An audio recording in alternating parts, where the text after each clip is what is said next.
Hey, this is Jason Kleberg from the Force 5 podcast, a show that forces a guest to come up with a movie-themed top 5 list topic, and then we reveal our picks on air. Top 5 heist films, top 5 tearjerkers, top 5 movie dogs. Every show you'll be asking yourself, what would be on my list? Guests include directors, screenwriters, actors, podcasters, musicians, authors, and even a professional wrestler. Subscribe to the Force 5 podcast, and you won't just be a listener, you'll be a list nerd. The Force 5 podcast, available wherever you're listening now.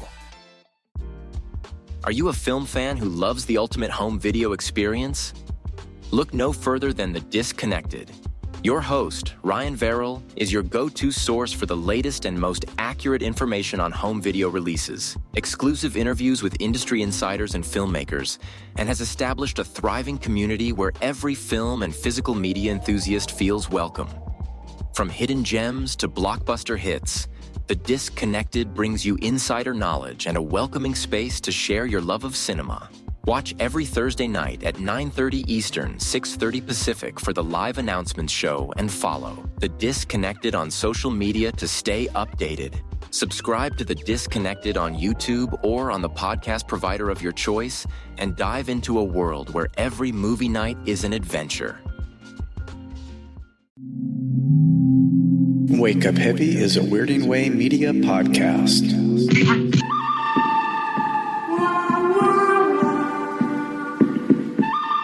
Welcome to Wake Up Heavy, the world's greatest horror movie podcast.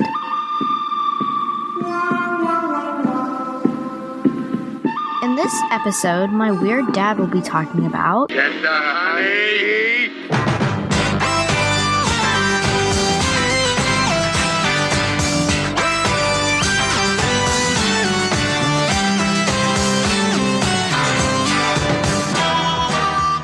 Hello, and welcome to Wake Up Heavy. This is Mark Begley, your host, and I am back doing a solo episode. It's been almost a year since I did the Why Didn't I Rent This on Motel Hell, and there have been some episodes out since then, but I haven't done one solo in ages.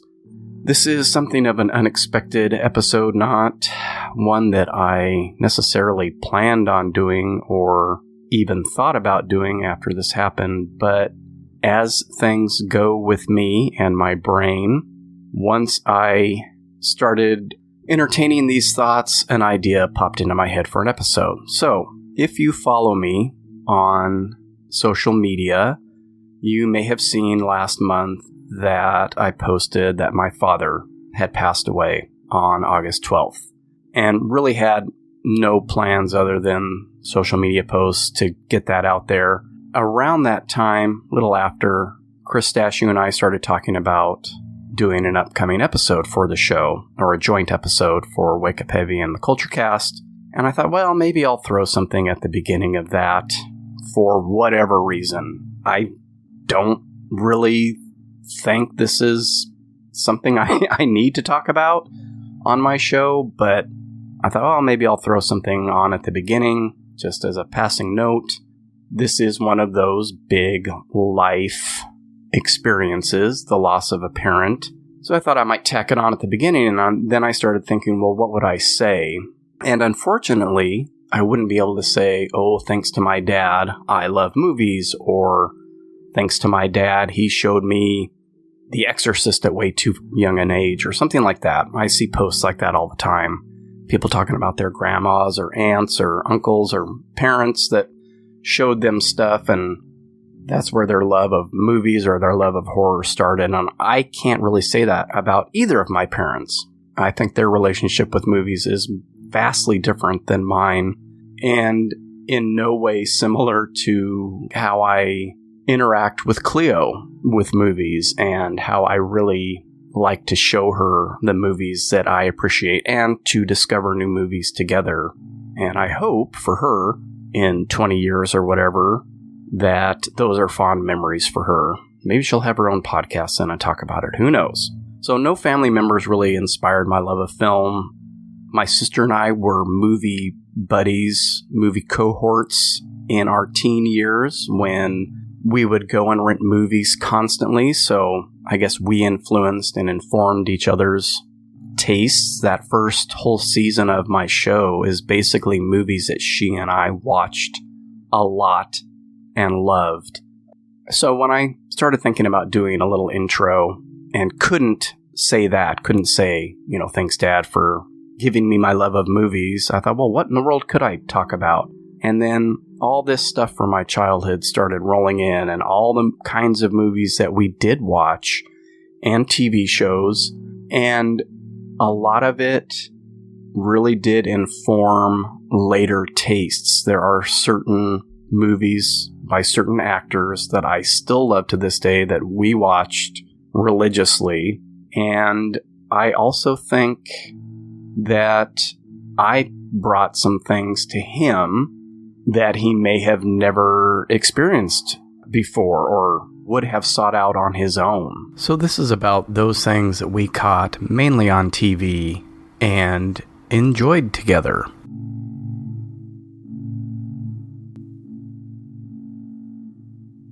Who knows what evil lurks in the hearts of men? The shadow knows. So a little bit of background on my dad. He was born in 1934, so he made it to 90, just a little past his 90th birthday he passed away, and my mom and dad also hit the milestone of their 60th wedding anniversary. So all that happened over the summer, so he got to hit both those milestones. His death was unexpected, but not a surprise. Once you hit 80, every hospital visit, and he had numerous hospital visits over the years, especially since they moved into their assisted living facility. Every one of those was kind of a wait-and-see type of situation. He got COVID during one of his hospital stays, and I thought, oh, well, this is it. He made it through that virtually unscathed. So this was unexpected, but you can do a lot worse than making it to 90, 60 years together with your spouse. And he was there mentally and with it and stuff until the end, so he knew those things happened. I don't think, going back to the movies, I don't think that as a child, and I never really discussed any of this with him, but I don't think he was a big movie goer. I don't think that was part of the entertainment of his young life, that his family, went to the movies all the time. I mean, movies had been around, not for very long, but they were around when he was 5. That was a big year for movies. And 39, Wizard of Oz, Gone with the Wind.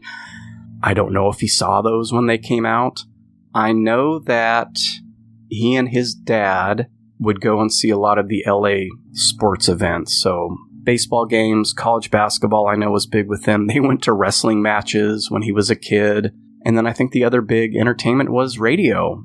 And growing up, he would regale us with those old tunes like, and Twin Peaks fans, you'll recognize this, Maresy Dotes. Maresy Dotes and Dozy Dotes and little lambsy divey, a kiddly divey do wouldn't do.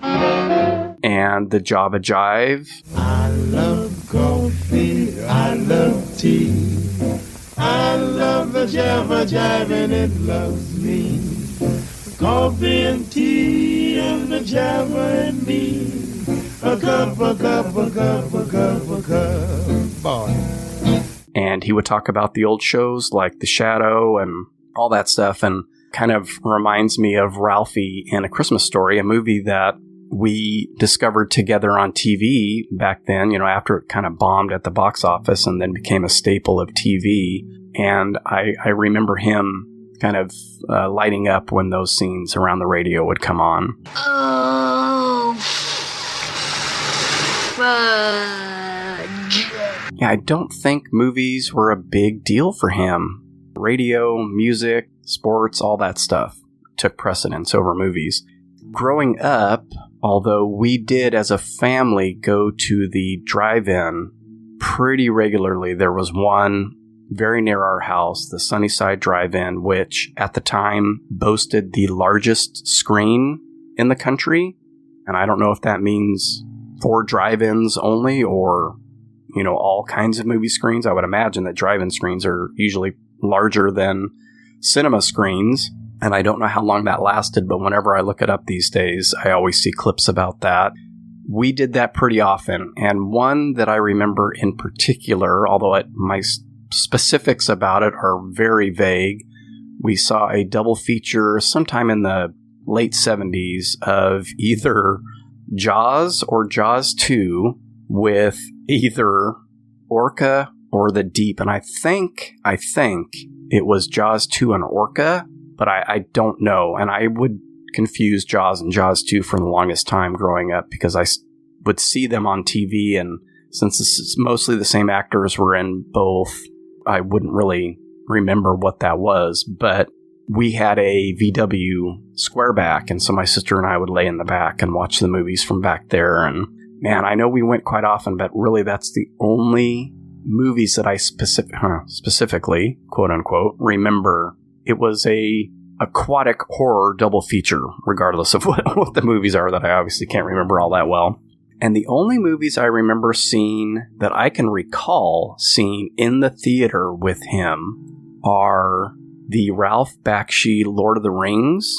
And I remember pretty clearly it was at night, or at least we got out at night, so it may have been the last matinee showing, and we saw it at the UA on Blackstone. I remember being blown away by that film back then, and the rotoscoping, even though I had no idea what rotoscoping was, or that was the technique that was being used.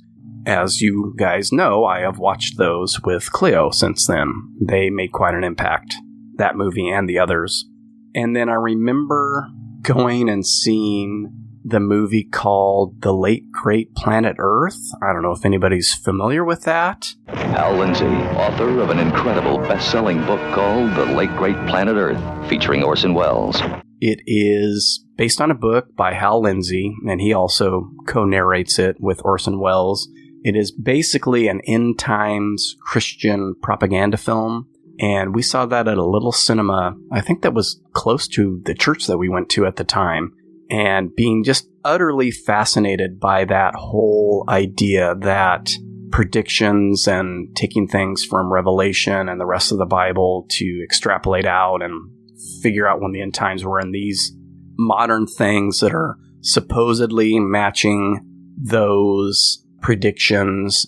You know, Nostradamus was always big back then, and so I kind of tied it in with that. And much before the internet or any other social media or anything like that, those conspiracies, those Christian conspiracies of things like barcodes, and the other big one I remember as a kid is the Procter & Gamble logo. I don't know if y'all remember that, and how it supposedly was satanic and all that fun stuff fascinated me and still does. I need to see that movie again. I don't think I've ever seen it since we saw it at the theater. And then the only other movie I really remember going to with him specifically, and I've talked about this on the show briefly when I did my Stephen King series, is when Misery came out in 1990. I think it was late, sometime in November, end of the year. Our whole family decided to go. So me, my sister, her husband, my mom, and we took my dad. And I don't think he ever forgave us because of that, because of the hobbling scene. He didn't get out of the cock-a-doodle car! And I do think he enjoyed the film, but he was not a horror guy, getting back to that. And I don't think he was happy about that scene. And as I was thinking about that, and his age, and The Wizard of Oz coming out when he was 5, I'm thinking, well, maybe he saw that and it scared the crap out of him as a kid. And he decided from that moment on that horror was not his bag.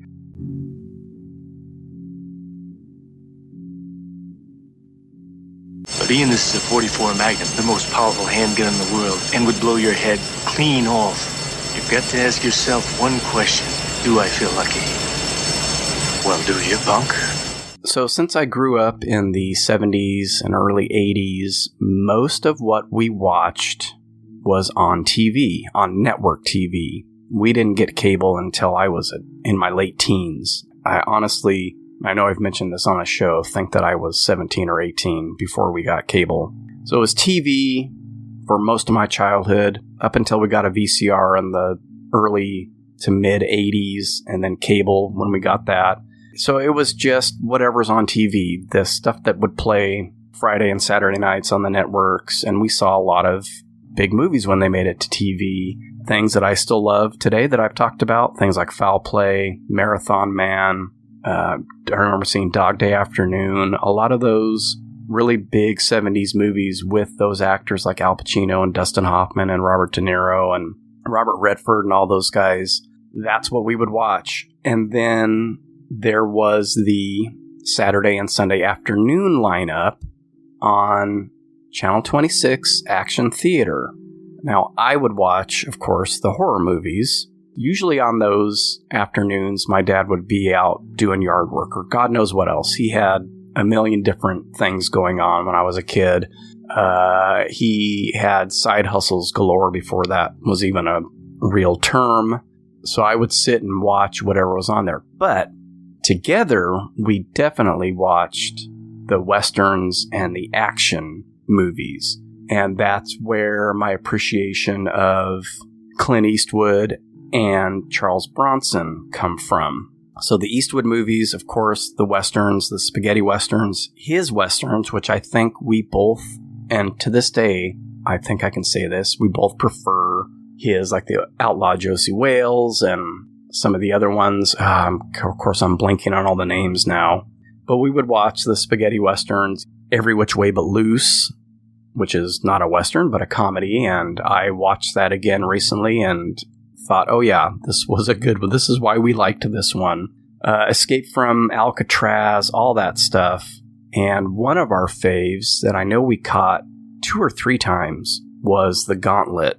And the hail of bullets throughout that film whenever the cops that are following him finally get to him and they demolish a bus, they demolish a house, all this stuff. And that one was one of our faves.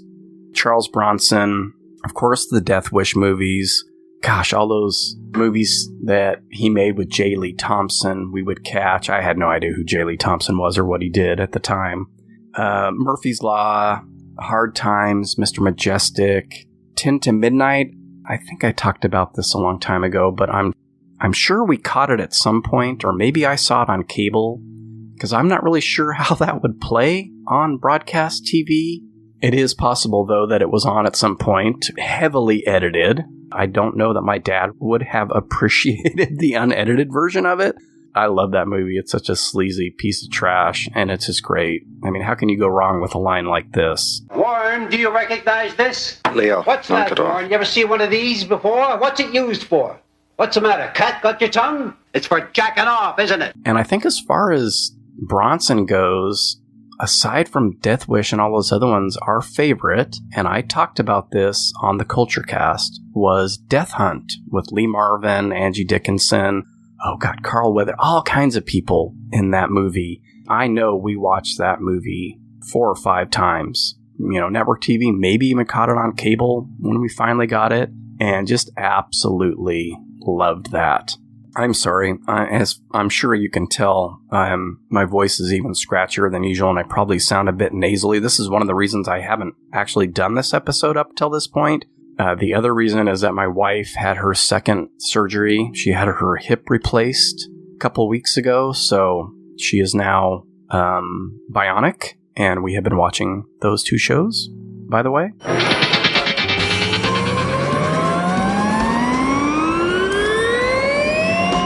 And I caught my lovely daughter, Cleo's. That doesn't sound right. Latest cold. And last week there was absolutely no way I would have been able to do this. It would have just destroyed my throat. Anyway, this is the first time I've been home alone for a while. My wife's been laid up for 2 weeks now. Back to Action Theater. One of the things that I brought to him was when they started showing Kung Fu movies. I don't know that he actually sat down and watched them all the way through with me. I'm sure we caught a few together. I remember seeing some early Jackie Chan films before I knew who Jackie Chan was. Of course, 5 Elements Ninjas, can't forget about that one. Got a couple episodes a few years back about that whole deal of trying to remember that movie and then finding out what it was shortly thereafter. But the thing I remember is that on those Saturdays when I'd be sitting on the couch watching him and he was off doing yard work and would come in, get iced tea or whatever, and anytime he caught me watching one of those, he would mimic the bad dubbing and move his mouth a bunch and then say a couple of words in English. Hey, huh? It's your turn to carry. But I've just been carrying it. You've got to do your part, too.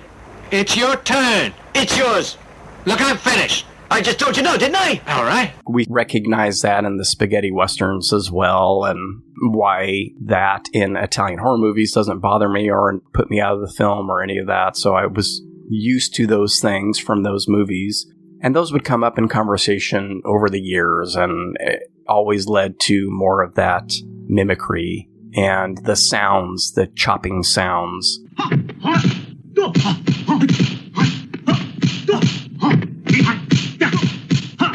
And of course, we would watch all the big sitcoms and dramas and things like that over the years.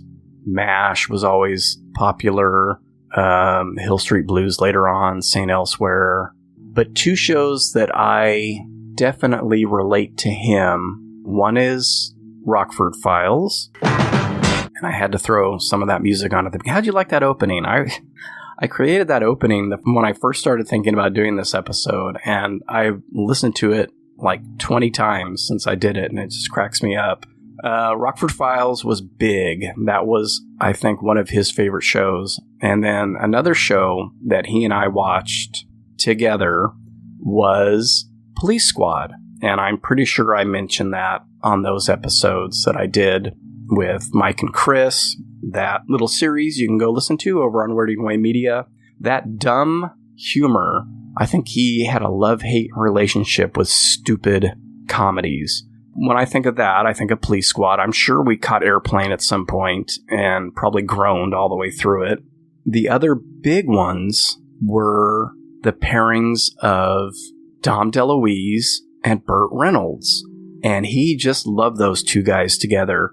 There was The End, which Burt Reynolds directed. We watched that one a ton. Cannonball Run, I know I saw that in the theater, and I'm struggling to think if we actually watched that together or not. I'm sure we caught it when it came out on TV or on cable at some point.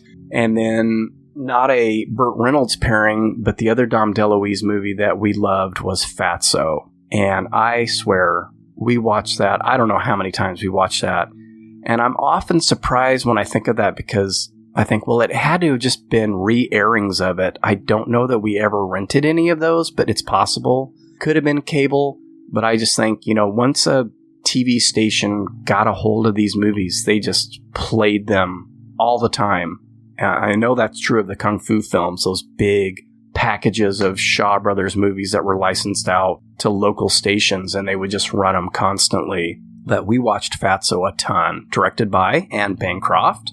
I remember noting that in my head as a young kid, a teenager, and thinking, oh, you don't see that very often. A woman director. And not much has changed since then.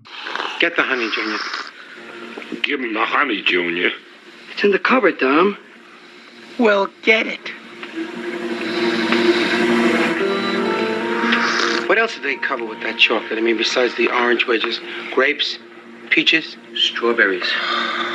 Junior, the honey. Those big, juicy stem strawberries are dipped into that dark, dark chocolate.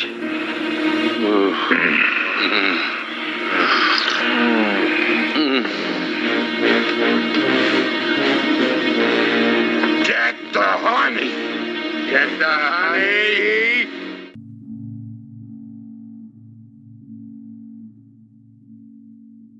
And another pair that we really enjoyed was Gene Wilder and Richard Pryor.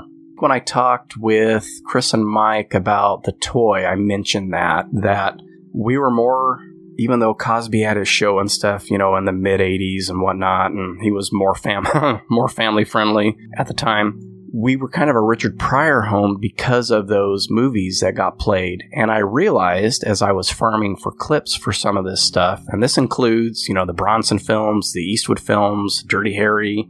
I mean, we watched, I think 26 would show all three of the current, at the time, Dirty Harry movies. So Dirty Harry, Magnum Force, and The Enforcer in one day. And we'd pretty much watch as much as we could of all three of them. And I realized for a lot of those films, I have never seen them unedited or uncropped for TV. That would go for Fatso. That would go probably for The End. And it definitely goes for the Gene Wilder and Richard Pryor movies, because I got I was looking for Stir Crazy clips. And I'm like, oh shit, he says the F word a bunch in this. And I don't recall any of that because we watched it edited. And I wonder what they did with that. A lot of times it was just not bleeped out, but erased. And they didn't actually do dubbing over it. That's right, we bad. That's right. You don't want no shit either. That's right, darn right. But yeah, Stir Crazy, Silver Streak. I don't think we ever saw See No Evil, Hear No Evil, but we really, really liked those, as well as other Gene Wilder films. I remember watching The Frisco Kid on TV with him. Young Frankenstein, which I talk about all the time on this show. I mean, Poo Poo Undies was in my dad's permanent lexicon because of that movie. I put a special hamper in the bathroom just for your shirts, and the other one is just for socks and poo-poo undies. So like I say, as I ran through this stuff in my head, I started realizing, okay, Dirty Harry, top of my list of action films. I love Charles Bronson, but I think Clint Eastwood is a little bit more palatable for me in my older age.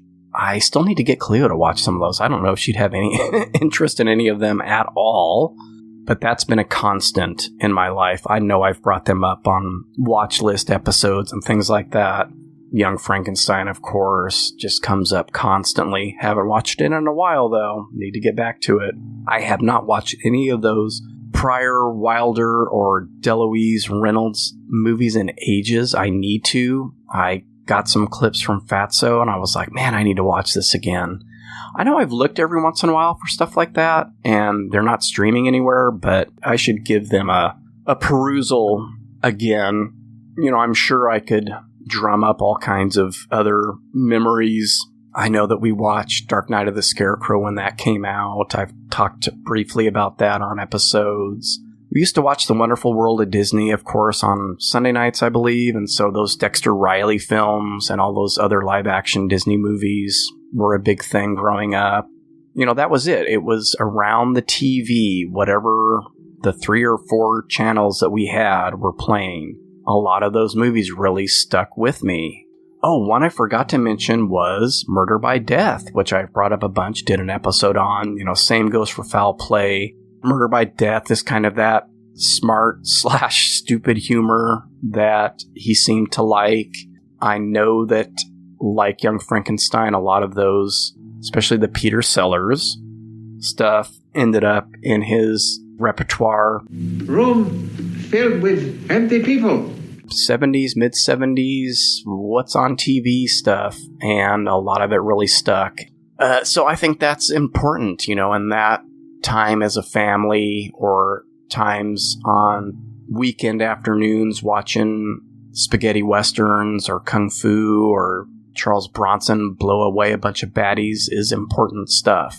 It does stick with you, so I have to thank him for that. And I think that's about it. I thought this might go on. I thought I might ramble or get caught up in nostalgia or emotions, but I think that our relationship with films was symbiotic. We both brought things to each other.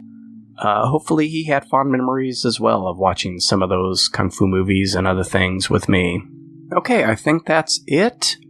Thank you so much for listening. As I mentioned, Chris and I are planning an episode. We just have to get our schedules connected and coalescing. If you're not listening to my 2 other shows, the Chevy Chase podcast with Chris and Mike, maybe hop over to Weirding Way Media and check that out. And Cambridge In with Sean, my show with my good friend Ronnie, can always use extra listeners. I'm kind of surprised when I check out my stats every so often during the week, and people are still listening to Wake Up Heavy, gosh darn it, and I really appreciate that. And I know my output has been very sporadic, and that's just how it is, and it's going to be that way until my brain makes a change or work kind of loosens up a little for me, and I don't see that happening anytime soon. Hopefully, something by October with Chris and I, and then after that, who knows? Maybe Cleo and I will watch something great that we need to talk about, or when she's on vacation during Thanksgiving, we'll get an episode out or something like that. But until then, thanks for listening, and don't forget, anything can happen when you wake up heavy.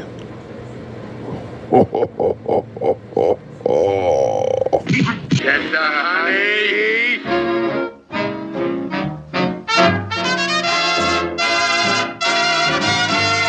I know a ditty, nutty as a fruitcake, goofy as a goon, and silly as a loon. Some call it pretty, others call it crazy, but they all sing this tune. Maresy dotes and dozy dotes and little lambsy divey, a kiddly divey do wouldn't do. Maresy dotes and dozy dotes and little lambsy divey, a kiddly divey do wouldn't do. If the words sound queer and funny to your ear, a little bit jumbled and jivey, sing mares eat oats and does eat oats and little lambs eat ivy. Oh, mares eat oats and dozy dotes and little lambs eat ivy, a kiddly divey do wouldn't do. A kiddly divey do wouldn't do.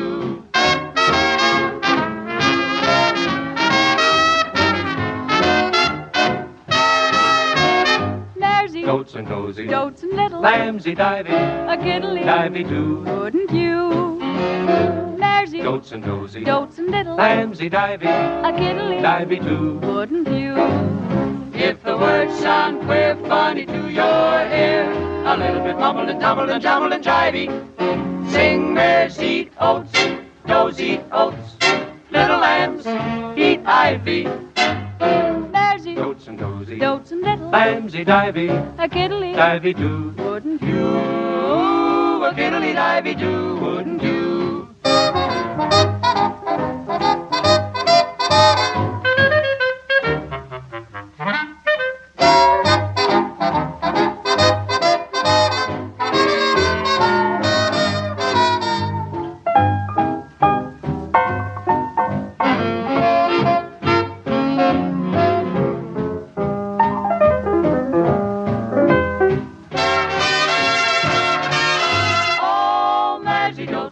Dotes and little lambsy divey, a kiddly divey do, wouldn't you? A kiddly divey do, wouldn't you?